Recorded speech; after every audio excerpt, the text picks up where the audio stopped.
পৰম ভক্তিভাজন সেৱাস্থলীৰ বাপাই সমস্ত জয় জয়তে আপোনাৰ হ'বক। এই শুভ মুহূৰ্ত শুভ ক্ষণত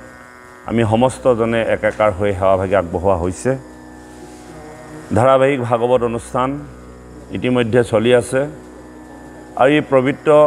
অনুষ্ঠানৰ লগত সংগতি ৰাখি এই পবিত্ৰ ভাদ মাহতো আমি মহাভাগৱত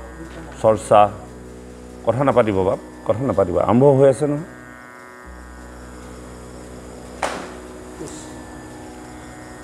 গতিকে এই পবিত্ৰ ভাদ মাহৰ পৰম নামসিংহ বস্তু ভাগৱতৰ মাধ্যমেদি যাতে আমাৰ হৃদয়ত প্ৰৱেশ কৰে, সেয়েহে একনিষ্ঠ ধ্যানস্থ হৈ আমি ভগৱন্তৰ চৰণ লক্ষ্য কৰি ভগৱন্তৰ নামেৰে যাতে আমাৰ সমস্তজনৰ হৃদয়বিলাক নিৰ্মল কৰি তোলে, প্ৰভু ভগৱন্তে কৃপা কৰক। যোৱা ভাগৱতত আমি খুব এটা সুন্দৰ পাঠ পঢ়িলোঁ। ভীষ্মৰ প্ৰয়াণৰ যিটো দিন সেইটো উৎসৱত পৰিণত হ'ল, যাক ভীষ্মৰ মুখ্য উৎসৱ বুলি কোৱা হয়। এখন কুৰুক্ষেত্ৰ যুদ্ধ সমাপ্তি হৈ যোৱাৰ পাছতো ভগৱন্ত পুৰুষ অৰ্থাৎ শ্ৰীকৃষ্ণক সমস্তজনে চিনি পোৱা নাছিল। কাৰোবাৰ সাৰথী, কাৰোবাৰ বন্ধু, কাৰোবাৰ পুত্ৰ এনেধৰণে তেওঁলোকে জ্ঞান কৰি আছিল। আজি পিতামহ ভীষ্মই সেই অন্তিমৰ সময়ত জগতৰ কৃষ্ণ যে জগতৰ আধাৰ ভগৱন্তে এই কথা চিনাকি কৰিয়াই দিলে। যিটো কথা আছিল যে ধৰ্মৰাজ যুধিষ্ঠিৰে তেওঁ গোত্ৰ হত্যা, ভাতৃ হত্যা, বংশ পৰিয়ালক হত্যা কৰি তেওঁ মনত যিটো অশান্তি আহিছিল, তেওঁ সিংহাসনত বহিবলৈ অমান্তি হৈছিল। বেদব্যাস আৰু ভগৱন্ত পুৰুষেও বুজাব পৰা নাছিল। তেনেস্থলত পিতামহ ভীষ্মই আজি সমস্তখিনি বুজাই, যুদ্ধখন যে তোমালোকে কৰা নাই, ভগৱন্ত পুৰুষে যে কৰিছে, এওঁই যে জগতৰ অগতিৰ গতি কেশৱ, এই কথা আজি পিতামহ ভীষ্মই সকলোকে ৰাজৰ্ষি, দেৱৰ্ষি, মহৰ্ষি আগত সিদ্ধান্ত দিলে আৰু লগে লগে সমস্তজনৰ সন্মুখতেই পিতামহ ভীষ্ম এই জগতৰ পৰা বৈকুণ্ঠগামী হ'ল। সমস্তজনৰ সন্মুখত যেতিয়া পিতামহ ভীষ্ম ভগৱন্তৰ ৰূপ বৰ্ণন কৰি এই জগতৰ পৰা আত্মাৰ সদ্গতি কৰিলে, সেই দিনাৰ পৰা ধৰ্মৰাজ যুধিষ্ঠিৰেও মন স্থিৰ কৰিলে যে আমি যিবিলাক যুদ্ধ কৰিছিলোঁ বুলি ভাবিছিলোঁ, যাক আমি হত্যা কৰিছিলোঁ ভাবিছিলোঁ, এয়া আচলতে আমাৰ দ্বাৰা হোৱা নাই, প্ৰভু ভগৱন্তৰ যোগেদিহে হৈছে। লগে লগে ধৰ্মৰাজ যুধিষ্ঠিৰৰ মনলৈ শান্তি ঘূৰি আহিল আৰু ঘূৰি আহি লগে লগে হস্তিনাপুৰৰ ৰাজসিংহাসনত অধিষ্ঠিত হৈ খুব সুন্দৰভাৱে ৰাজশাসন চলাই আছে। প্ৰভুসকল, এই যে কাৰ্যটো বা এই কাহিনীটো কলিযুগতো হৈছে। যেতিয়া পৰীক্ষিতক তক্ষকে দংশন কৰিছিল আৰু 7 দিনৰ ভিতৰতে যে তেওঁ পৰমায়ু আছে, 7 দিনৰ পাছত যে তেওঁ ইহলীলা সম্বৰণ কৰিব লাগিব, এই কথা জানি তেওঁ এটা উপায় বিচাৰিছিল। আৰু সেই উপায় মৰ্মে নিগুণবাদী শুকদেৱে আহি যে ভাগৱতৰ মাধ্যমেদিহে তোমাৰ সদ্গতিৰ কামনা কৰিব পৰা হ'ব, এই কথামতে 7 দিন 7 ৰাতি ভাগৱত পাঠ বা শ্ৰৱণ কৰাৰ পাছত সমস্ত 60,000 ঋষি মহৰ্ষি সন্মুখতেই পৰীক্ষিতে জীৱৰ সদ্গতি লাভ কৰিলে। দুটা কথা, দাপৰ যুগত পিতামহ ভীষ্মই ভগৱন্তক সন্মুখত ৰাখি সমস্তজনকে জগতৰ ঈশ্বৰ বুলি চিনাকি কৰাই দি তেওঁ বৈকুণ্ঠপৰায়ণ হ'ল। আৰু কলি যুগত পৰীক্ষিতেও 7 দিন 7 ৰাতি ভাগৱত শ্ৰৱণ কৰি সমস্ত ঋষিসকলৰ সন্মুখতেই এই জগতধাম ত্যাগ কৰিলে। যিজনে বা যি ভাগ শাস্ত্ৰই ঈশ্বৰক চিনাকি কৰাই দিয়ে, সেই ভাগকে ভাগৱত বুলি কোৱা হৈছে। এয়া হ'ল ভাগৱত। আৰু যিজনে ভগৱন্ত পুৰুষক চিনাকি কৰাই দিলে, তেওঁ হ'ল মহাভাগৱত। আজি ভীষ্ম হ'ল মহাভাগৱত, যিহেতুকে তেওঁ অন্তিম সময়ত কৃষ্ণক চিনাকি কৰাই দিলে জগতক। আৰু নিগুণবাদী শুকদেৱেও ভাগৱতৰ মাধ্যমেদি পৰীক্ষিতক যে ভাগৱতৰ মাধ্যমেদি যে কৃষ্ণক লগ পাব পাৰি, জগতৰ আধাৰ যে কৃষ্ণ, এই কথাটোক প্ৰতিপন্ন কৰোৱালে। গতিকে এই বৈকুণ্ঠৰ কল্পতৰ ভাগৱত শাস্ত্ৰভাগী কেৱল এটাই উদ্দেশ্য,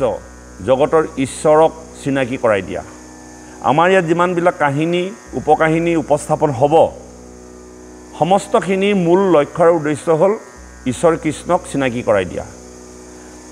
যিসকল লোকে এই জগতৰ আধাৰ ভগৱন্ত বুলি আজি তাৰিখলৈকে মানিব পৰা নাই, অৰ্থাৎ আমিবোৰে মুখেৰেহে কৈ আছোঁ, আমিতো ঈশ্বৰ বুলি মানিব পৰা নাই। যদি ঈশ্বৰ বুলি মানিব পাৰিলোহেঁতেন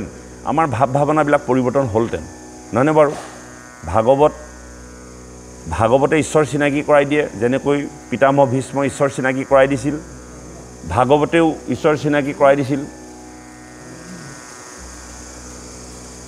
ঠিক তেনেকৈ এই ভাগৱতৰ লক্ষ্য আৰু উদ্দেশ্য হ'ল ঈশ্বৰ চিনাকি কৰাই দিয়া। আৰু আমাক বাৰে বাৰে বিভিন্ন কাহিনী উপকাহিনীৰ মাধ্যমেদি ঈশ্বৰ চিনাইছে যদিও আমি আজি তাৰিখলৈকে ঈশ্বৰক চিনি পোৱা নাই। কিয় ঈশ্বৰক চিনি পোৱা নাই? ঈশ্বৰক চিনি পোৱা হ'লে আমি অৱহেলা নকৰিলোহেঁতেন বা আমি জীৱনশৈলীত 100% কৰিলোহেঁতেন। কেতিয়াবা প্ৰশ্ন হয়, পৰীক্ষিতে ভাগৱত শ্ৰৱণ কৰি তেওঁ জীৱনত 100% প্ৰয়োগ কৰি দিলে। বহুতে প্ৰশ্ন কৰে যে কেনেকৈ 100% প্ৰয়োগ কৰিলে? তেওঁ 7 দিনৰ ভিতৰত শ্ৰৱণহে কৰি আছিল, তেওঁ জীৱনত কেতিয়া প্ৰয়োগ কৰিলে? নহয়নে বাৰু কথাটো? প্ৰশ্ন নহয় জানো? প্ৰশ্নবিলাক তাতে সোমাই আছে। বহু লোকে প্ৰশ্ন কৰে। এতিয়া আজিৰ প্ৰজন্মই যে 7 দিন 7 ৰাতি ভাগৱত শ্ৰৱণ কৰিহে আছে, তেওঁ জীৱনত ভাগৱতৰ কথাবিলাক কেতিয়া প্ৰয়োগ কৰিলে? তেওঁ 100% প্ৰয়োগ কৰিলে বুলি কোৱা হয়। অৰ্থাৎ এই ভাগৱতৰ মূল লক্ষ্য আৰু উদ্দেশ্য হ'ল মুখ্য প্ৰাপ্তি। যেতিয়া আপোনাৰ হবে বা আমি ভাগৱত শ্ৰৱণ কৰি কৰি কৰি কৰি যদি আমি মুখ্য পদ, মুক্তিপদ, পৰম পদ, অৰ্থাৎ ভগৱন্তৰ পৰমাত্মাৰ লগত আত্মাৰ বিলীন হৈ যেতিয়া গুচি যাব, আপোনাৰ দেহ বেলেগ হৈ যাব, মন বুদ্ধি সকলো যেতিয়া ঈশ্বৰৰ ওচৰত সমৰ্পিত হৈ যাব, তেতিয়াই 100% ব্যৱহাৰ হৈ যায়। আচলতে ইয়াৰ সম্পূৰ্ণ কাহিনীবিলাক গৈ আপুনি ঘৰে ঘৰে আখৰে আখৰে পালন কৰিব নালাগে। এই ভাগৱতৰ মূল লক্ষ্য আৰু উদ্দেশ্য হ'ল মুখ্য প্ৰাপ্তি। এই ভাগৱতৰ লক্ষ্য হ'ল ঈশ্বৰক চিনাকি কৰাই দিয়া। আৰু আপোনাৰ হবে বা আমি ভাগৱত শ্ৰৱণ কৰি কৰি যেতিয়া ঈশ্বৰ আমাৰ হৃদয়তে আছে আৰু আমাৰ আত্মা যেতিয়া পৰমাত্মাৰ লগত আমি বিলীন কৰাই দিব পাৰিম, সমৰ্পিত কৰাই দিব পাৰিম, সেইদিনাই ভাগৱতৰ 100% প্ৰয়োগ কৰা হৈ যায়। নহয়নে বাৰু? আমি এদিন বুজিব লাগিব আৰু সেই দিনটো আমাৰ আহি আছে। অৰ্থাৎ আমি অন্তিমৰ সময়ত যদি সঁচাকৈ ভগৱন্তৰ সেই ৰূপ আমাৰ হৃদয়ত স্মৰণ কৰি যদি গতিপ্ৰাপ্ত হওঁ, তেতিয়া আমাক ভাগৱতে 100% উপকাৰ কৰিলে বা আমাৰ 100% মানি যোৱা হ'ল। গতিকে আৰু সেই দিনটোৰ কাৰণে আজি আমি যিমানখিনি ভাগৱত শ্ৰৱণ কৰিছোঁ, কীৰ্তন কৰিছোঁ, সমস্তখিনি আখৰা যে ঈশ্বৰৰ ৰূপটো আমাৰ হৃদয়লৈ আহিবৰ কাৰণে, ঈশ্বৰৰ নাম আমাৰ মুখত ফুটিবৰ কাৰণে, আমি সন্তৰ সংগলৈ আহিবলৈ ইচ্ছা প্ৰকাশ কৰা, ভাগৱত শুনিবলৈ ইচ্ছা প্ৰকাশ কৰা, গুৰু ভকতক সেৱা সৎকাৰ কৰা, এই সকলোবিলাক এটা হ'ল ভক্তি। আৰু এই ভক্তি কৰোঁতে কৰোঁতে কৰোঁতে কৰোঁতে এদিন সমস্তজনকে ঈশ্বৰ দেখিব আৰু সমস্তজনকে ঈশ্বৰ যেতিয়া দেখি যাব, তেতিয়া ভাগৱতৰ 100%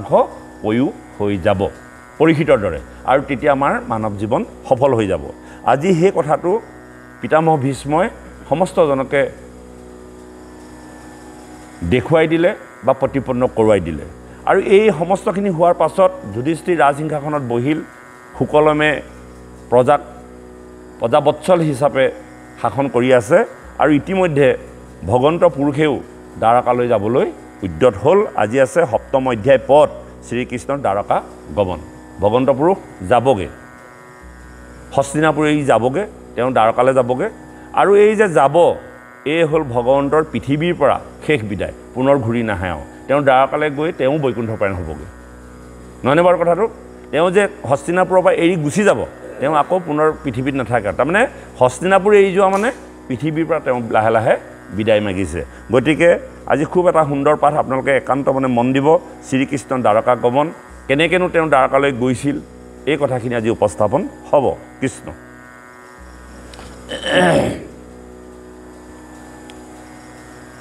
শৌনক বদতি তুমি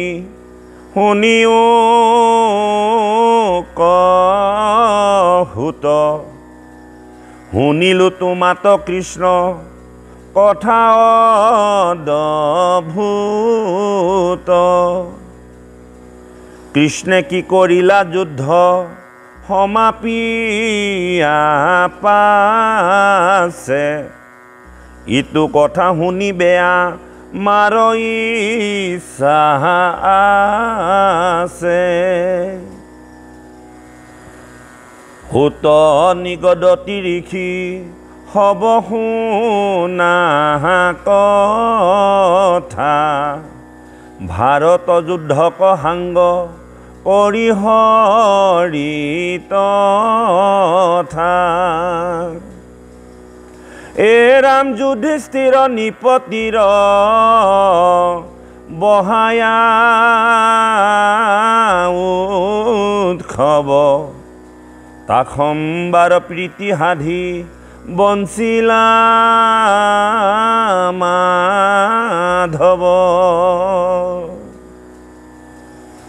হে ৰাম কৃষ্ণৰ প্ৰসাদে পাছে যুধিষ্ঠিৰ নিপ সাগৰ পৰ্যন্তে ৰাজ্য পাইলা জম্বুদ্বীপ হে ৰাম কৃষ্ণ পাৱে চিত্ৰ দিয়া বঞ্চিল কাল পুত্ৰৱতে প্ৰজাক কৰিলা প্ৰতিপাল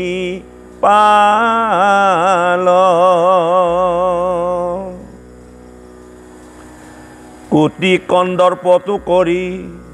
ৰূপৰ সম্প্ৰতি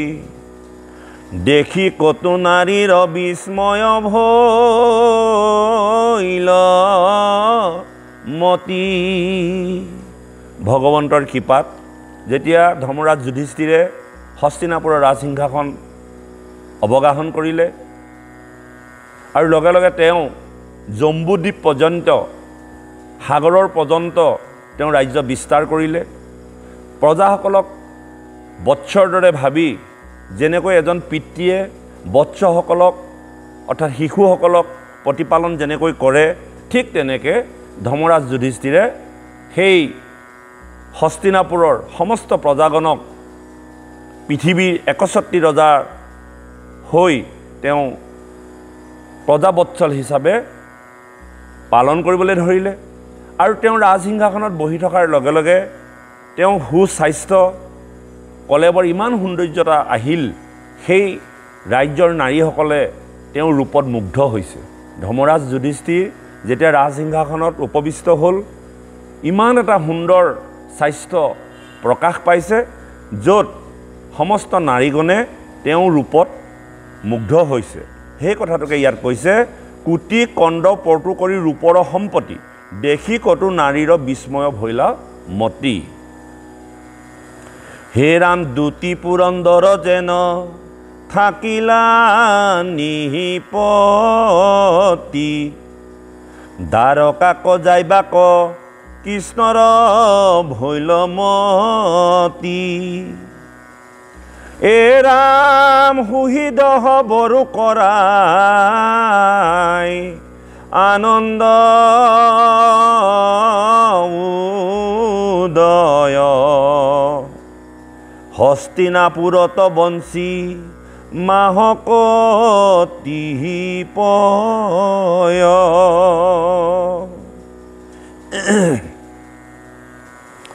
হে ৰাম যুধিষ্ঠিৰ নিপতিত মাগিয়া মেলানি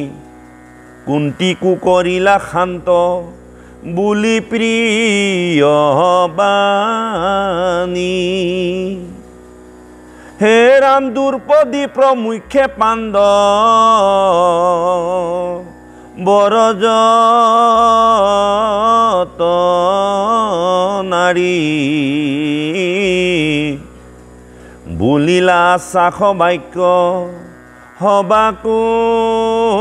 মোৰাৰী ভগৱন্ত পুৰুষে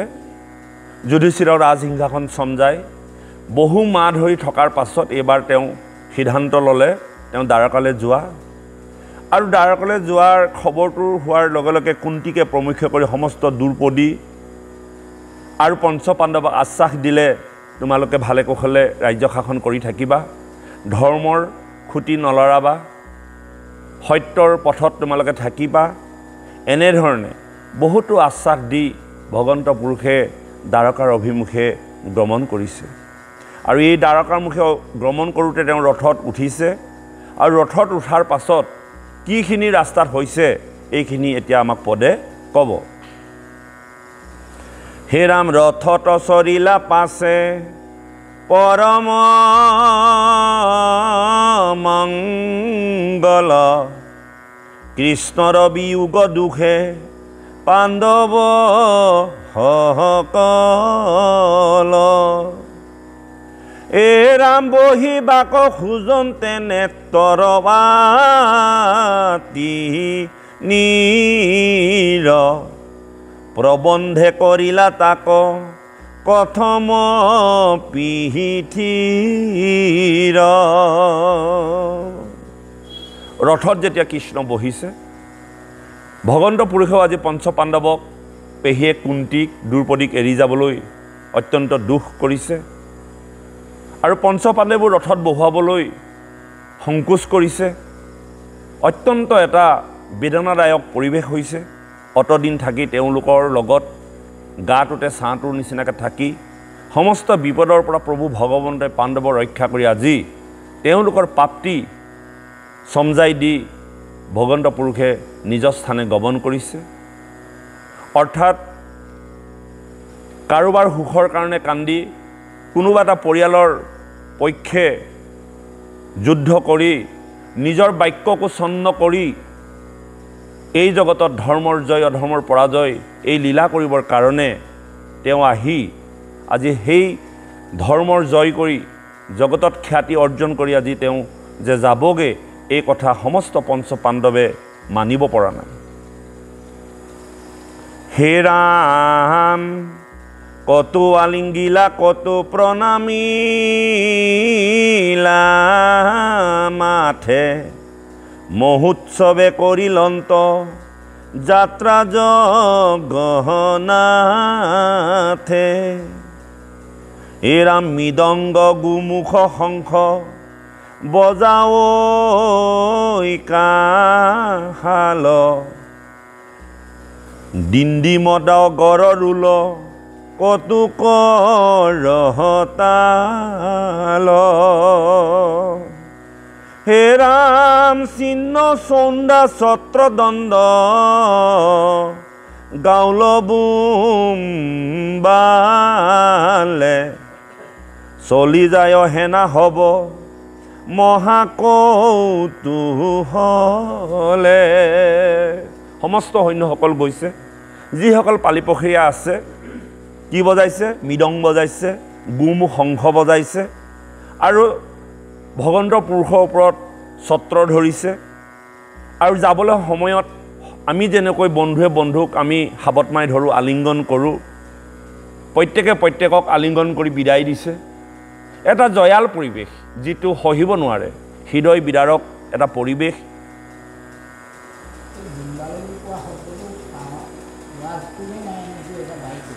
কোনটো চিহ্ন চন্দা ছত্ৰদণ্ড গাউল বুম্বালে ৱাস্তু এটা মানে সাংঘাতিক শব্দ হে ৰাম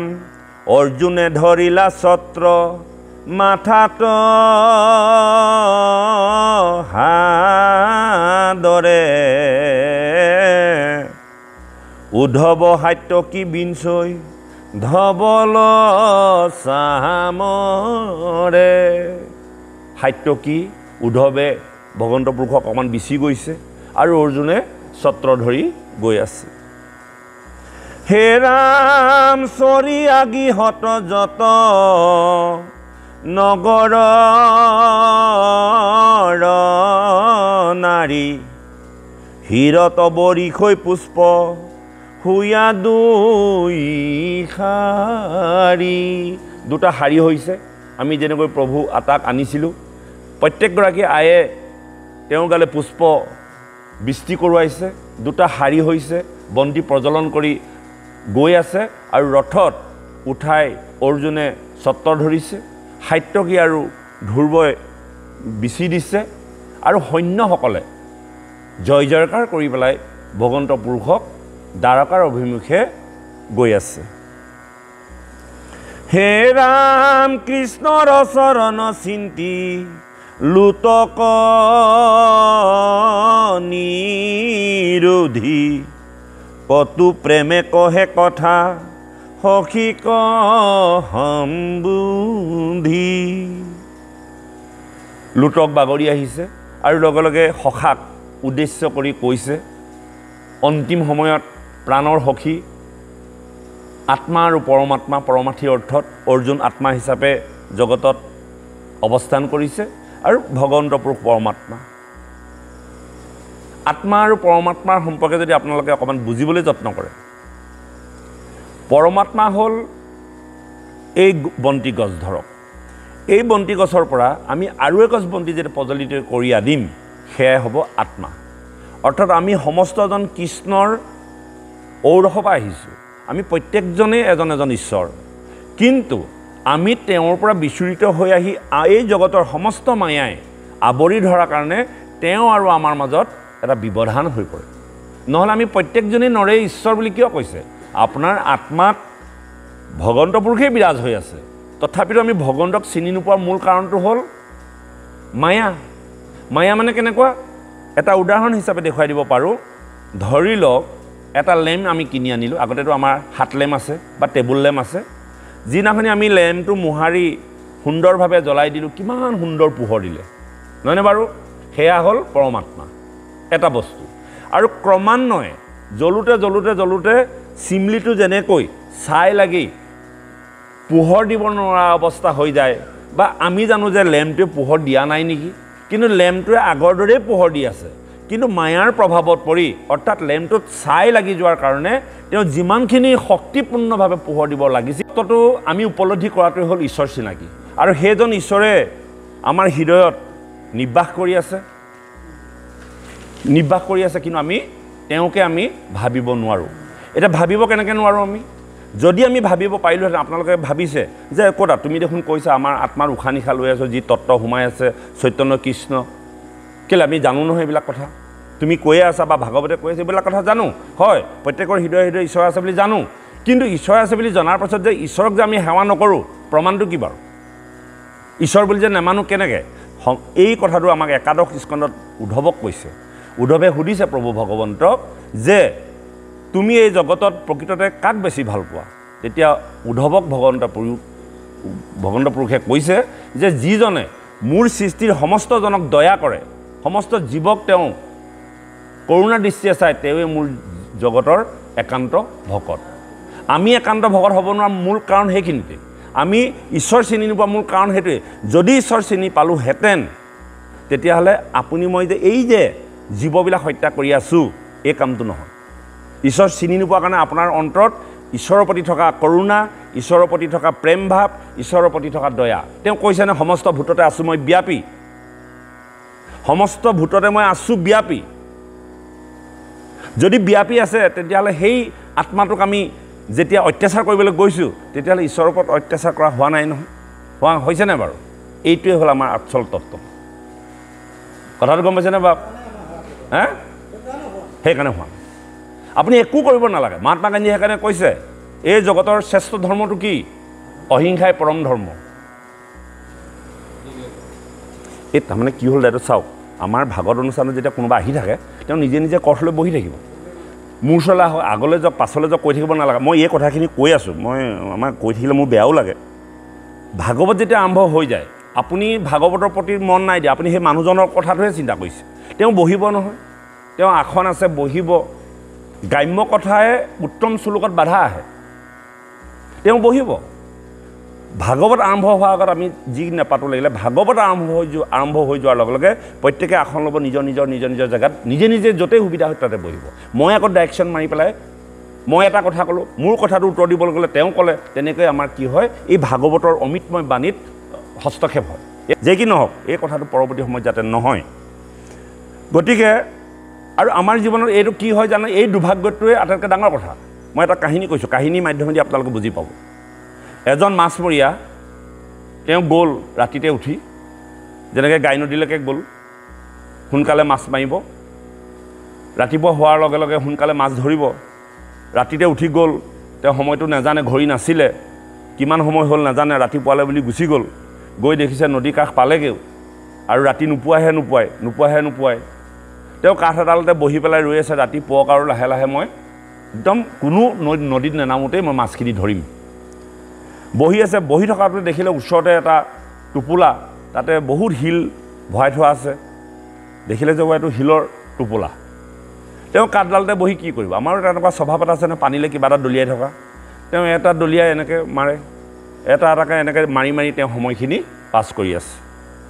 এনেকৈ যাওঁতে তেওঁ এই সমস্ত সেই টোপোলাটোৰ শিলখিনি এদাই হওঁ হ'ল ইপিনে পূৰ্ব দিশত সূৰ্য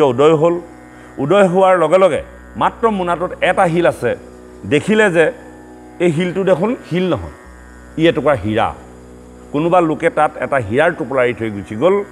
আৰু তেওঁ ৰাতি এন্ধাৰত সেই হীৰাৰ টোপোলাটোক হীৰা বুলি নাভাবি শিল বুলি ভাবি এটাকৈ দলিয়াই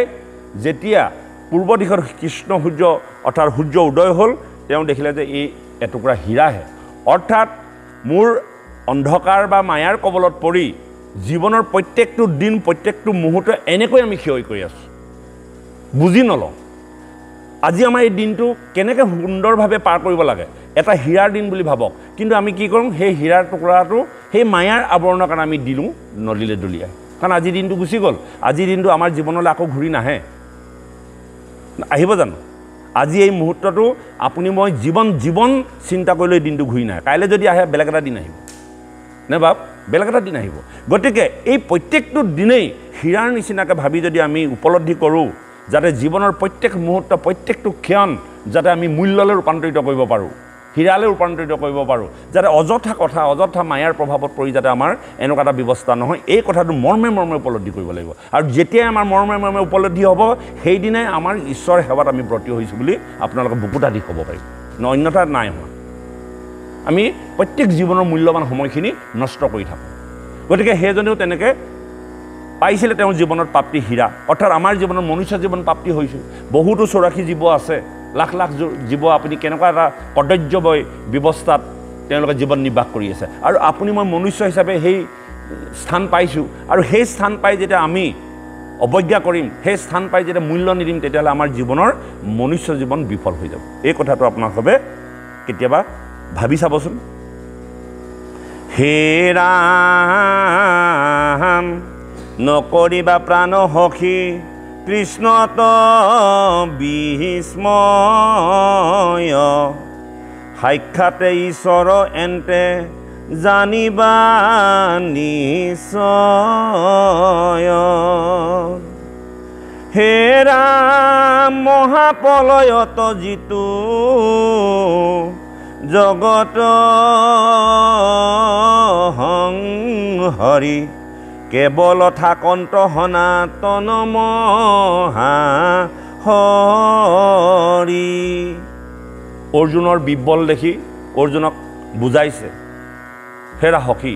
তুমি চিন্তা কৰাৰ কোনো কাৰণ নাই মই যদিও আজি হস্তিনাপুৰ এৰি বা দ্বাৰকালৈ যাম কিন্তু মই সৰ্বদা এই জগতত থাকোঁ যেতিয়া প্ৰলয়ৰ কবলত পৰি সমস্ত জীৱন নাশ হৈ যায় তেতিয়া মোৰ উদৰতেই বাস হৈ থাকে তোমালোক সমস্তজন মোৰ উদৰতে থাকিব গতিকে চিন্তা কৰাৰ কোনো প্ৰয়োজন নাই কৈছে মহাপ্ৰলয়ত যিটো জগত সংহৰি কেৱল থাকন্ত সনাতন মহা হৰি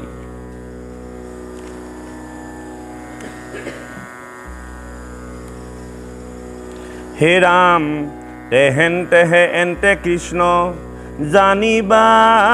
নিশ্চয় জগত কাৰণ হেতু ভৈলন্ত উদয় হে ৰাম মায়াৰ হাতত পাছে প্ৰলয়ৰ অন্তে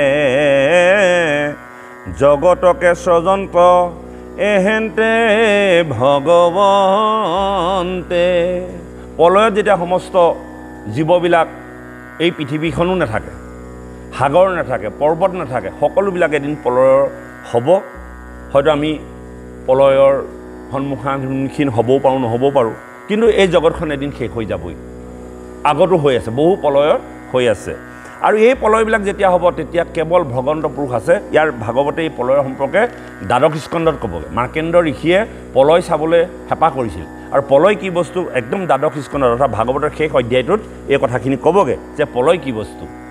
আৰু সেই পলয়ত সমস্ত জীৱবিলাক প্ৰভু ভগৱন্তৰ উদৰত বাস কৰে আৰু তেতিয়া কি হয় বহু বছৰ ধৰি প্ৰভু ভগৱন্তই উদৰতে জীৱবিলাক লৈ থাকে আৰু এদিন আকৌ পুনৰ ভাবে যে মই এনেকৈ লৈ থাকিলেতো নহ'ব মোৰ জগতখন আকৌ সৃষ্টি কৰি মই লীলা কৰোঁ লগে লগে আকৌ তেওঁ উদৰৰ পৰা জীৱবিলাক উলিয়াই দিয়ে যেনেকৈ এজন যাদু খেলৰ লোকে এটা মোনাত বিভিন্ন ধৰণৰ সা সঁজুলি আনি বা বজাৰত মেলি যেনেকৈ যাদু খেল প্ৰদৰ্শন কৰে ঠিক তেনেকৈ পুনৰ যেতিয়া আকৌ যাদু খেলখন শেষ হয় সকলো বস্তু মোনাত ভৰাই তেওঁ কলৈ গুচি যায় নিৰ্দিষ্ট জেগালৈ গুচি যায় ঠিক ভগৱন্ত পুৰুষেও এই জগতখন যে আমি যিখন জগত দেখিছোঁ এই জগতখনত সেই মোনাত ভৰাই অনা বস্তুৰ নিচিনা আৰু যেতিয়াই তেওঁ লীলা কৰিব খেল দেখুৱাব আৰু লগে লগে তেওঁ যেতিয়া খেল সমাপ্তি হ'ব মোনাত ভৰাই আকৌ তেওঁ কি কৰিব নিৰ্দিষ্ট জেগাত থাকিব বা যেতিয়া মন যায় তেতিয়া আকৌ খেল দেখুৱাব নহয়নে বাৰু এনেধৰণে এটা সৰু উদাহৰণে আমাক বুজাবলৈ বিচাৰিছে যে এই জগতত ভগৱন্ত পুৰুষে আমা হ'ব এনেধৰণে সৃষ্টিলৈ আনি তেওঁ লীলা কৰে আৰু লীলা কৰি জীৱবিলাকক গতি দিয়ে আৰু যিসকলে গতি নাপায় তেওঁ পুনৰ আকৌ সেই ব্ৰহ্মাণ্ডতে হাবুডুবু খাই থাকে এনেধৰণে চক্ৰৱত এটা ব্যৱস্থাত কি হ'ল জগতখন চলি আছে এৰাম বেদকো নিৰ্মিল কৰ্ম কৰাইবা কহ প্ৰতি পুৰাণ পুৰুষ এহেন্তেহে লক্ষ্মী প্ৰতি সেইজনেই লক্ষ্মীপতি পুৰাণ পুৰুষ মানে পুৰাণ শাস্ত্ৰৰ পুৰুষ নহয় পুৰাণ মানে পুৰণি যিজন পুৰুষ আদিতে আছিলে এক নম্বৰ এজন সেইজনে হ'ল পুৰাণ পুৰুষ যিজন লক্ষ্মীৰ পতি আৰু তেওঁ কি কৈছে সমস্ত জগতক সৃজন কৰিছে আৰু তেওঁ মুখৰ নিশ্বাসতে বেদ বাজ হৈছে হে ৰাম জ্ঞান পথে নপায় তাংক জ্ঞান পথে নপায় আংক মহাযোগী গণ আনে গুণ নাম কৰৈ শ্ৰৱণ কীৰ্তন জ্ঞান কৰ্ম আৰু মহাযোগীসকলেও ঈশ্বৰক নাপায় বুলি কৈছে তেলে ঈশ্বৰক কেনেকৈ পায় শ্ৰৱণ আৰু কীৰ্তন আৰু সেই শ্ৰৱণ আৰু কীৰ্তন কৰিবলৈ যাওঁতে যদি আমি অকণমান সাৱধান নহওঁ যিটো মাৰ্গেৰে ঈশ্বৰক পোৱাৰ পথ সুগম আৰু সেই পথটো যদি আমি শ্ৰৱণ কীৰ্তন কৰোঁতে যদি অকণমান সাৱধানতা অৱলম্বন নকৰোঁ জীৱনৰ সেই হীৰাৰ টুকুৰাবিলাক দলিয়াই থকাৰ দৰেই আমাৰ জীৱনত হ'ব হে ৰাম সৃষ্টি স্থিতি লয় এন্তে সাধন্ত পোনে জগত পবিত্ৰ কৰৈ আনে নাম গুণে কৰি আছা সমস্তৰে হৃদয় অতে বাস আহাংকে নজানি জীৱ হুৱে সৰ্বনাশ হৃদয়তে ভগৱন্ত আছে আৰু আমি কলৈ যাওঁ ঢেকীয়াখোৱা নামঘৰত শৰাই এখন দি ঈশ্বৰ বিচাৰি যাওঁ নিজৰ নামঘৰতে ভাগৱত পাতি থৈছোঁ তাতো ভাগৱতেই পাতি থৈছে কিন্তু আমাৰ লক্ষ্য আৰু উদ্দেশ্য যে বৰ ডাঙৰ অনুষ্ঠান বহুত মানুহ যায় তাতে হয়তো তাত দিলেহে মোৰ শৰাইখন কাম হ'ব এই যে আমাৰ ভাৱনা মায়াৰ ভাৱনা ইয়ে আমাক জীৱনটো নাশ কৰে আমি পাৰ্চেণ্টেজ বিচাৰোঁ ইয়াত টকাটো সৰু তাত টকাটো ডাঙৰ নে বা বৰসবাহনাখনি শৰাইখন দিবই লাগিব আকৌ দেই চাকি এগছ কিন্তু জ্বলাবই লাগিব এই ভাৱনাটো যেতিয়ালৈকে আমাৰ মনৰ পৰা দূৰ নহ'ব তেতিয়ালৈকে আমি ঈশ্বৰৰ ওচৰত সমৰ্পিত নহ'ব একো নাই আমি বন্তি গছ কিয় জ্বলাব লাগে এগছ জ্বলিছে ন দিলোৱে তাৰ পাছতো যে আমি ব্যক্তিগত যে বন্তি জ্বলাই থাকোঁ বেলেগ এজনে আহি জ্বলাইছে বেলেগ কথা কিন্তু আমি সেৱকীসকলেতো এগছ বন্তিৰ কাৰণে তেল ধূপ দিছোঁ কিন্তু আমি ইয়াত আকৌ এগছ বন্তি জ্বলাই আপোনাৰ মোৰ সেই এখন আবেদন দি থাকিব নালাগে আৰু ভগৱন্তক আবেদন আৰু বোলে ল'ৰাটো চাকৰিটো হ'ব লাগিব বহুত দিনৰ পৰা গা বেয়া আছে বন্তি এগছ জ্বলাই দিব একেগছ বন্তি তাতে আপুনি ধ্যান কৰক ঈশ্বৰক আপোনাৰ হৃদয়ত আছে মাত্ৰ আপুনি ঈশ্বৰৰ প্ৰতি সমৰ্পিত হওক ঈশ্বৰৰ কৰ্ম কৰক ঈশ্বৰৰ নাম মুখত আনক য'তেই ভাগৱত শুনিছে য'তেই ঈশ্বৰৰ নাম হৈছে তাতে আপুনি শ্ৰৱণ কৰক এনেধৰণে আপুনি নিত্য নৈমিত্তিক প্ৰত্যেক দিনে যেতিয়া আপোনাৰ এই শ্ৰৱণ কীৰ্তনৰ মাত্ৰাটো বঢ়াই গৈ থাকিব সিমানেই ঈশ্বৰ আপোনাৰ ওচৰলৈ আহি থাকিব অৰ্থাৎ আপুনি মোবাইলত থকা চিমটো যিমানেই ৰিচাৰ্জ কৰি থাকিব সিমানেই আপোনাৰ মোবাইলটো সক্ৰিয় হৈ থাকিব বহুদিনৰ মূৰে মূৰে যদি ৰিচাৰ্জ কৰে এটা সময়ত দেখিব আপোনাৰ চিমটো বিকল হৈ গৈছে বোলে বাবে এই চিমটো বহুদিন ৰিচাৰ্জ ভৰোৱা নাই নহয় ইয়াৰ ভেলিডিটি গ'ল বোলে অৰ্থাৎ হৃদয়তে আমাৰ ভগৱন্ত আছে কিন্তু সেই ভগৱন্তক কিন্তু জাগিত কৰিলেহে জাগিত হয় আৰু কেনেকৈ জাগিত কৰিব আজি আমি যিটো অনুষ্ঠান পাতিছোঁ ভাগৱত অনুষ্ঠান বা নামঘৰলৈ আহি মাত্ৰ কেৱল আমাৰ হৃদয়ত থকা ভগৱন্তক জাগিত কৰিব লাগে কেনেকৈ জাগিত কৰিব যেতিয়া তেওঁৰ নাম তেওঁৰ গুণ চৰিত্ৰ গাই দিম লগে লগে হৃদয়ত থকা ভগৱান অট'মেটিক জাগিত হৈ যায় এতিয়া আপুনি চাওক সমস্ত জীৱতেই ভগৱন্ত পুৰুষ বিৰাজ হৈ আছে কিন্তু জাগিত হৈছে জানো মাত্ৰ চৈতন্য কৰি জীৱটো চলাইহে আছে কিন্তু জাগিত হোৱা নাই কেলৈ জাগিত হোৱা নাই অন্য জীৱবিলাকৰ ঈশ্বৰক উপাসনা কৰিব পৰা ভাৱ ভক্তি বা পদ্ধতিটো নাই কৰিব নোৱাৰে কেৱল মনুষ্যহে পাৰে আৰু আমাৰ মনুষ্যসকলৰ ভিতৰতো বহুতেতো ভাগৱতটো দেখাই নাই আপুনি ক'ব নেকি যে এই আজিৰ যুগত বহুতে ভাগৱত দেখা নাই ভাগৱতখন কিমান ডাঙৰ কেনেকুৱানো নাহেই নেচাই আৰু কোনোবা আহে যদিও এটা কাৰণ লৈ আহে সমাজে নগ'লে বেয়া পাব ভাদ মাহ বুলি এতিয়া ভাদ মাহ বুলি নহয় আচলতে ভাদ মাহৰ তাৎপৰ্য আপোনাৰ হ'ব কৈছিলোঁ এইটো নহয় যে ভাদ মাহতে ঈশ্বৰৰ নাম গাব লাগিব কিন্তু আমি ভাদ মাহটো ধৰি লৈছোঁ এইকাৰণে আমাৰ গুৰুসকল প্ৰয়াণ হৈছিল ভগৱন্ত পুৰুষ অৱতাৰ হৈছিল পৰীক্ষিত এই জগতৰ পৰা বিদায় মাগিছিল গতিকে তেনে এটা সুন্দৰ নামসিংহ মাহ গতিকে আমি ঈশ্বৰৰ নামত আমি ৰতি হৈ থাকোঁ গতিকে এই কথাখিনি আমি উপলব্ধি হ'বই লাগিব কৃষ্ণ সামৰি দিম নি 8টা বাজিলে হা ন মই আকৌ কৈ থৈছোঁ 7টাৰ পৰা আৰম্ভ হৈছে 8টা বাজিলে কিন্তু কৈ দিব দেই আপোনালোকে কিন্তু ক'ব পাছত মোক গালি নাপাৰিব হয় কৃষ্ণ অঁ না মোৰ আপত্তি নাই কিন্তু আপোনালোকে ক'ব হে ৰাম সৃষ্টি স্থিতি লয় এন্তে সাধন্ত পোনে জগত পবিত্ৰ কৰৈ আনে নাম গুণে হে ৰাম কৰি আছা সমস্তৰে হৃদয়তে বাস আহাংকে নজানি জীৱ শুৱে সৰ্বনাক পিৰৈ প্ৰজা যেখনে দুৰ্জন ৰাজাগণে সুন্ত অৱতাৰতে বে এন্তে নাৰায়ণে পৰম কৃপায়ে মুখ্য দেন্ত ভকতক হৰি বিমুখৰ জানা এহেন্তে অন্তক কিনো পুণ্যত্ৰম ভাগ্য বন্ত যদুকুল যাহাত জন্মিলা জগ তৰে আদিমূল হে ৰাম কিনো পুণ্য কৰি আছে মথুৰা নগৰী চৰণে ভমিলা জাত এন্তে মহাহৰি কি মথুৰাত কি শক্তি আছে নহয়নে বাৰু যে কিনো পুণ্য কৰি আছে মথুৰা নগৰী চৰণে ভমিলা জাত এন্তে মহাহৰি সেই মথুৰা নগৰীখনত কি পুণ্য কৰিছিল যে সেই তাত আহি ভগৱন্ত পুৰুষে অৱতাৰ গ্ৰহণ কৰিলেহি মথুৰা ঠাইডোখৰ পুণ্য আজি যে আমাৰ এই নামঘৰখন স্থিতি হৈছে এই জেগাকণত নামঘৰ সৃষ্টি হোৱাৰ পূৰ্বতে এই মাটিডোখৰ পুণ্যন্ত ঠাই আছিল গতিকে ইয়াত নামঘৰ ভাগ হৈ আছে আজি যুগে যুগে সাধুসকলে ইয়াত ঈশ্বৰৰ উপাসনা কৰি আছে গতিকে ঠিক মথুৰাও এক পুণ্যস্থান সেইকাৰণে আমি তীৰ্থক্ষেত্ৰলৈ যাব লাগে সেই ক্ষেত্ৰবিলাক পুণ্য ঠাই তাত গ'লেই আপোনাৰ মন প্ৰাণ ভাল হৈ যায় তাত গ'লেই আপোনাৰ জীৱনৰ আনন্দ আহে অৰ্থাৎ তীৰ্থ যে যায় মানুহে কাৰণটো সেইটো কাৰণ সেই ভূমিবিলাক তীৰ্থ অৰ্থাৎ পুণ্য হে ৰাম কিনো পুণ্যত্ৰম ভাগ্যৱন্ত যদুকুল যাহাত জন্মিলা জগতৰে আদিমূল কিনো পুণ্য কৰি আছে মথুৰা নগৰী চৰণে ভ্ৰমিলা জাত এন্তে মহাহৰি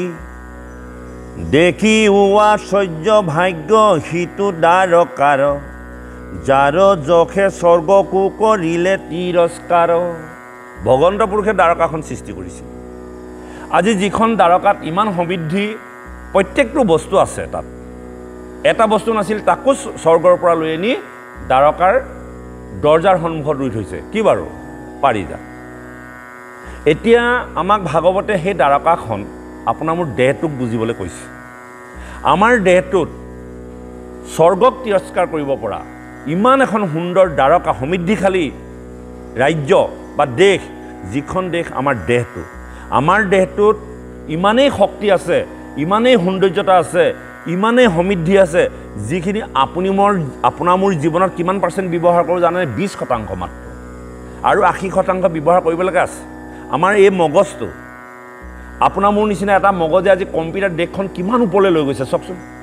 আপোনাৰ মোৰ নিচিনাই নহয় তেওঁলোকে ব্যৱহাৰ কৰিছে আৰু আমি আমাৰ মগজটো ব্যৱহাৰ নকৰাৰ কাৰণে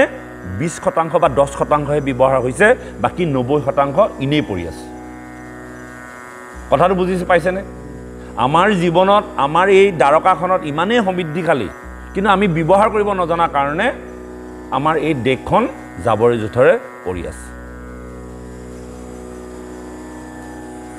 সেই দ্বাৰকাখনে স্বৰ্গৰ ৰাজ্যখন অত্যন্ত সুন্দৰ কিন্তু সেইখনকো তিৰস্কাৰ কৰিছে যে স্বৰ্গত কিবা বস্তু নাথাকিব পাৰে কিন্তু দ্বাৰকাত সেই বস্তু আছে আপোনাৰ মোৰ দেহটোত সকলো বস্তু আছে আমি ভাবিব পাৰোঁ কৰিব পাৰোঁ ধ্বংসও কৰিব পাৰোঁ সৃষ্টিও কৰিব পাৰোঁ তেনে এক দেহ বা তেনে এখন দ্বাৰকা আমি অধিপতি অৰ্থাৎ আমিয়ে কৃষ্ণ কাৰণ আমাৰ আত্মা সেই দ্বাৰকাৰ ভিতৰত একেবাৰে মধ্যস্থানত ৰাজসিংহা পাতি চৈতন্য কৃষ্ণ আছেনে নাই আৰু চৈতন্য কৃষ্ণ থকাৰ পাছত আমি দ্বাৰকাখনত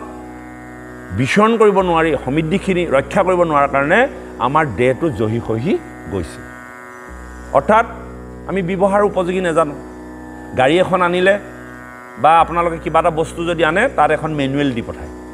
দিয়ে নিদিয়ে ইনভাৰ্টাৰ এটা যদি আনে ৰেডিঅ' এটা যদি আনে বা মাইকৰ ছেট এটা যদি আনে তাত আপুনি কেনেকৈ ব্যৱহাৰ কৰিব তাৰ এটা বিধান দি পঠায় তাৰোপৰি আপোনাৰ দেহটো ডক্টৰৰ ওচৰলৈ গ'লে দেহটোৰ সম্পৰ্কত যিমানখিনি তথ্য পালে তাৰ বিনিময়ত ঔষধ খাবৰ কাৰণে আপোনাক এখন প্ৰেছক্ৰিপশ্যন দিয়ে যিখন গৈ আপুনি ফাৰ্মাচীত দিলে ঔষধ দিব আৰু সেই ঔষধ আনি আপুনি নিয়মমতে খাব লাগে কাৰণ লিখি দিয়ে বোলে ভাত খোৱাৰ আগতে এটা ভাত খোৱাৰ পাছত দুটা গধূলি দুটা আৰু আপুনি সময়মতে খাই কাৰণে আপোনাৰ তথ্য ভাল হয় গতিকে প্ৰত্যেকটো বস্তু চলাবৰ কাৰণে যেনেকৈ এখন মেনুৱেল বা এখন নিয়মাৱলী থাকে ঠিক তেনেকৈ আমাৰ দেহটো যেতিয়া আমি এই জগতলৈ লৈ আহিছিলোঁ আমাকো এখন মেনুৱেল দি পঠাইছে এটা গণ্ডগোলটো সেইখিনিতেই আমি বাস্তৱিক জগতৰ বস্তুবোৰ আনি সেই তাত লিখামতেই ব্যৱহাৰ কৰোঁ কিন্তু আমাৰ দেহটো আহোঁতে আমাক এখন মেনুৱেল দি পঠালে এই ভাগে আপোনাৰ মোৰ দেহটো কেনেকৈ পৰিচালনা কৰিব লাগে ইয়াত লিখা আছে আৰু আমি আমাৰ সেই মেনুৱেলখন নাচাই যি মন যায় তাকে খাই আমাৰ শৰীৰত কি কৈছোঁ নাশ কৰি আছে অৰ্থাৎ আমি অনা বস্তুটো যিমান দিনৰ কাৰণে গ্যাৰাণ্টি আছিলে এবছৰে নগ'ল কেলৈ নগ'ল ৰাফ ইউজ আমি কওঁ নহয় এহতীয়া হ'ব লাগে গাড়ীখন এহতীয়া হ'লে দিন যায় অৰ্থাৎ এহতীয়া মানে আপোনাৰ মোৰ দেহটোৰ কাৰণে আপুনি নিজে চিন্তা কৰিব লাগিব আপুনি কিমান খাব লাগিব কেতিয়া খাব লাগিব আপুনি কোনোবাই দি থাকিলে খাব লাগিব নেকি সেইটোকে এহতীয়া বুলি কৈছে অৰ্থাৎ আমাৰ দেহটো পৰিচালনা কৰিবৰ কাৰণে ভাগৱতে আমাক উপদেশ দিছে কেনেকৈ উপদেশ দিছে ৰাতিপুৱা পৰা গধূলিলৈকে কৃষ্ণ নামৰ জৰিয়তে আপুনি প্ৰথম কথা হ'ল মন আনন্দিত কৰিব লাগিব কৃষ্ণ নাম গালে আপোনাৰ জীৱনলৈ সু সমৃদ্ধি ধন টকা পইচা নাহে কিন্তু ৰাতিপুৱা আপুনি গুৰু সেৱা কৰি গধূলি আপুনি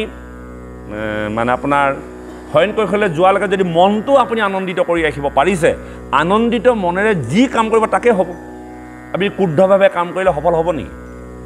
আপুনি এটা খং ভাৱ লৈ পেলাই কাম কৰিবচোন নহ'লে কেতিয়াবা কাটি থাকোঁতে আপোনাৰ হাততে দাখন পৰিব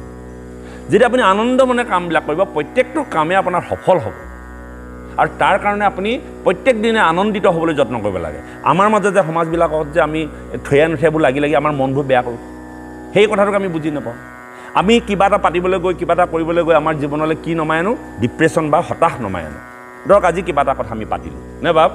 পাতিলোঁ সেই পতা কথাটোৱে মোক আমনি কৰিলে গৈ মই ৰাতি শুব নোৱাৰা হ'লোঁ চিন্তা কৰি আছোঁ নেদেখেহে মানুহে কিন্তু ৰাতি এটা যে মই শুব নোৱাৰা হ'লোঁ এই ৰাতিটোৱে মোৰ শৰীৰৰ কিমান ক্ষতি কৰিলে জানেনে গতিকে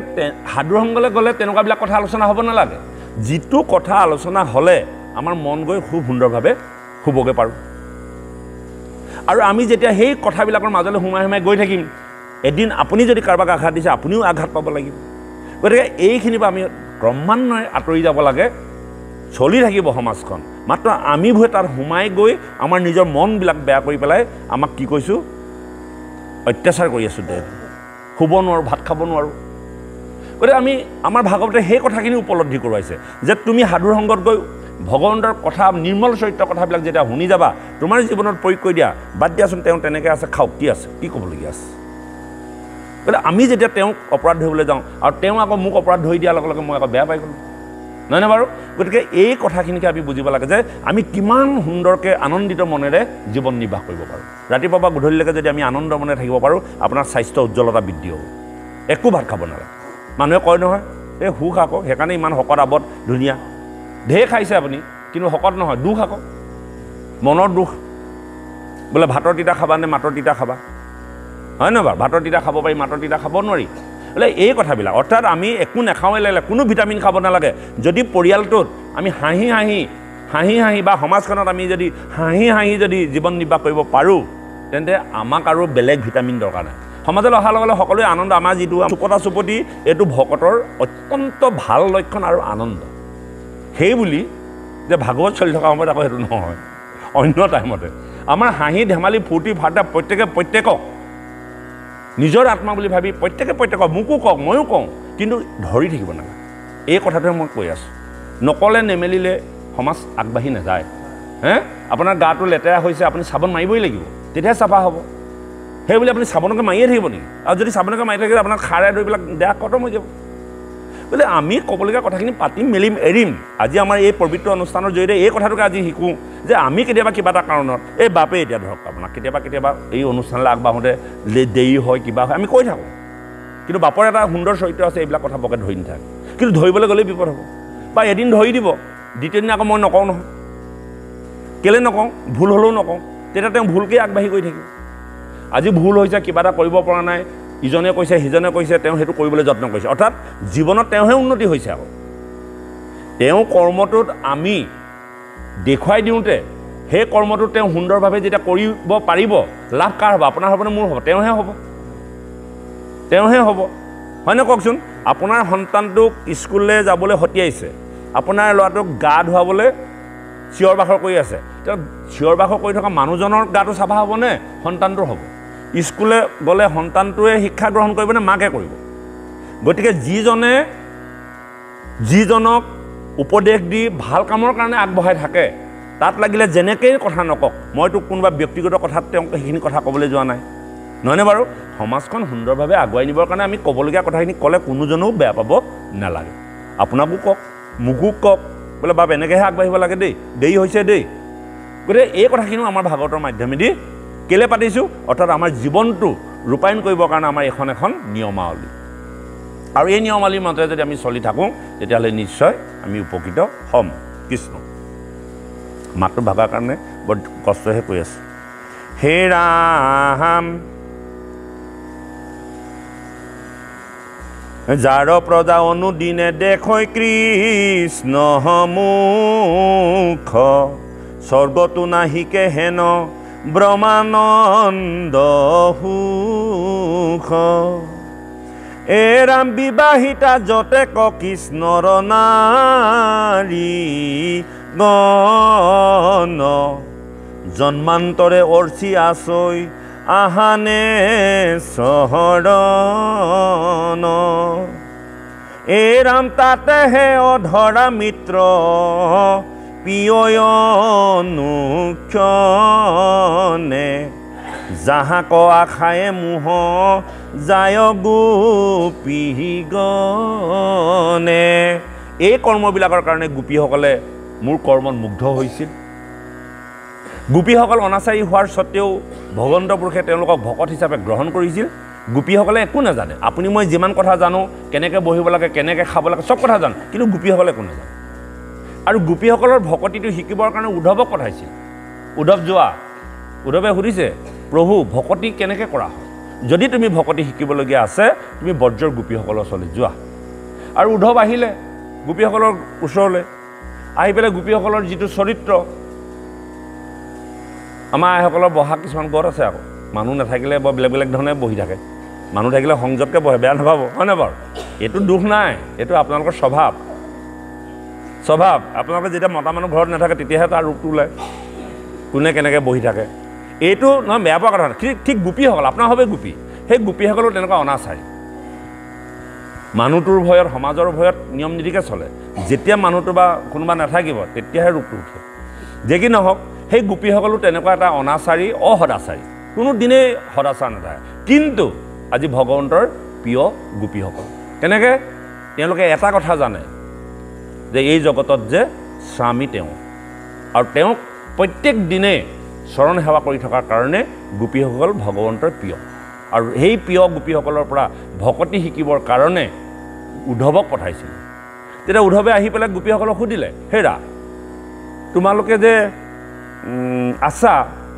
ভগৱন্তৰ কথা চিন্তা কৰি কেনেকৈ চিন্তা কৰা বোলে আমি সেইবোৰ নাজানো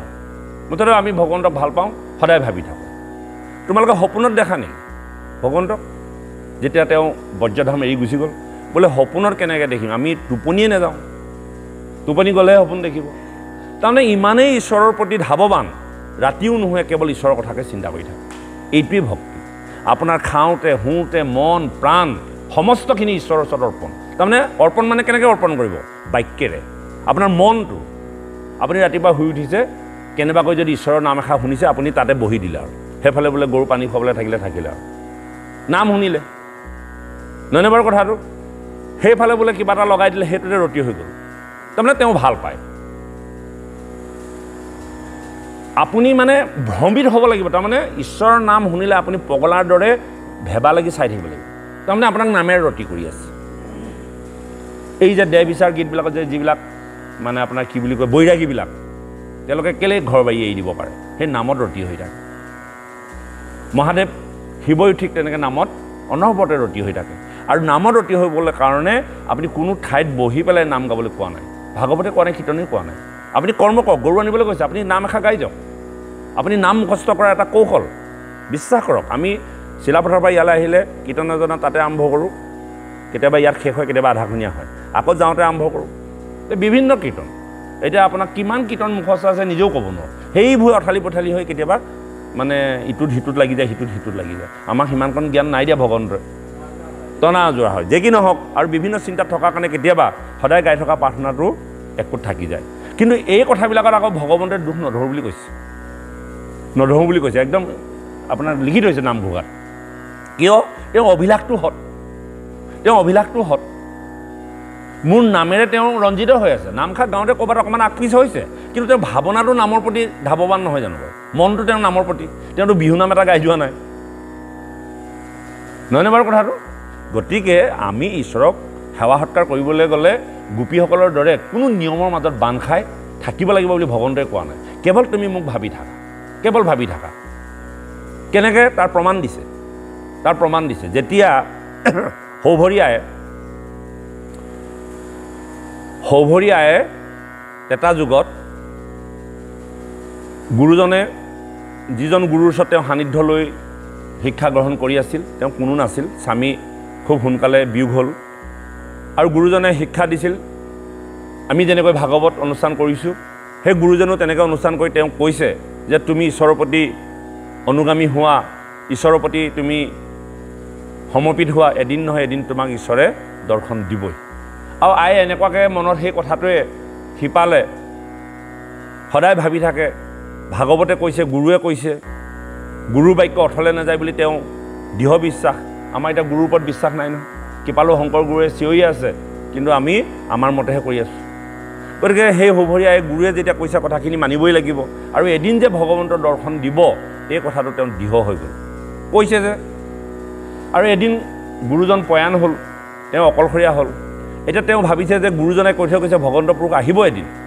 যদি কোনোবা এদিনা মই নজনাকৈ গুচি আহে তেন্তে মোৰ গৃহখনত কেনেধৰণে সোমাব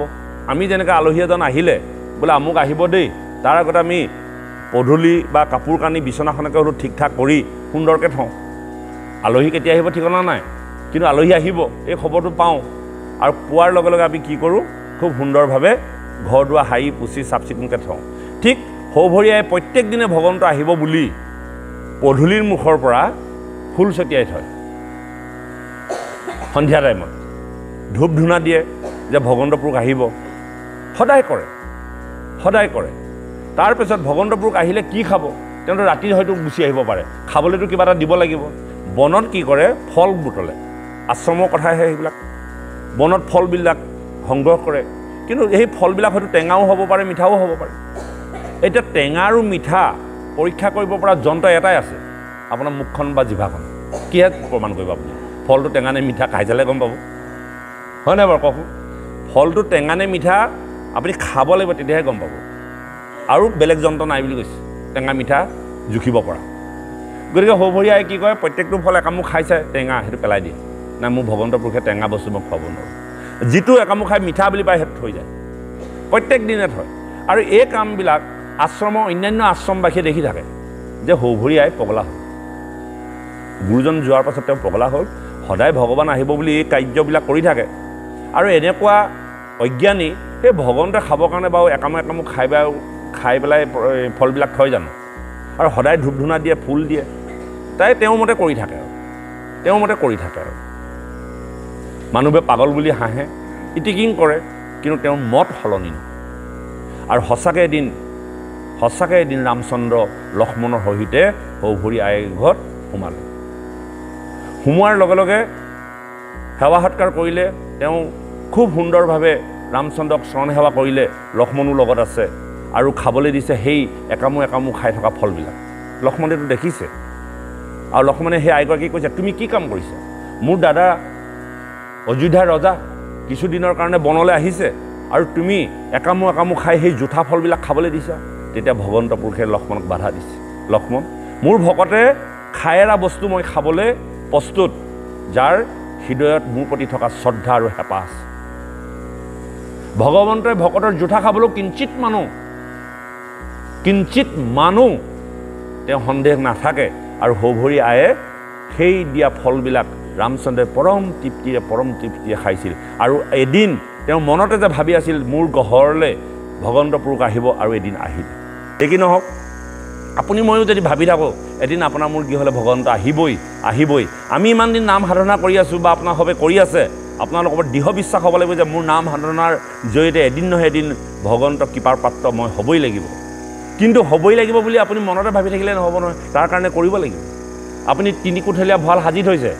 খেতি যদি নকৰে আপুনি ভঁৰালত ধান সোমাবহি নেকি তাৰ কাৰণে আপুনি কৰ্ম কৰিব লাগিব আৰু কৰ্ম কৰাৰ গতবিলাক হ'ল এইবিলাক আপুনি কিমান ঈশ্বৰৰ কাৰণে সময় দিছে আৰু যদি আপুনি ঈশ্বৰৰ কাৰণে সময় দিছে ভগৱন্তই আপোনাৰ কাৰণে সময় দিব কৃষ্ণ 7টা হ'ল সামৰি দিম নি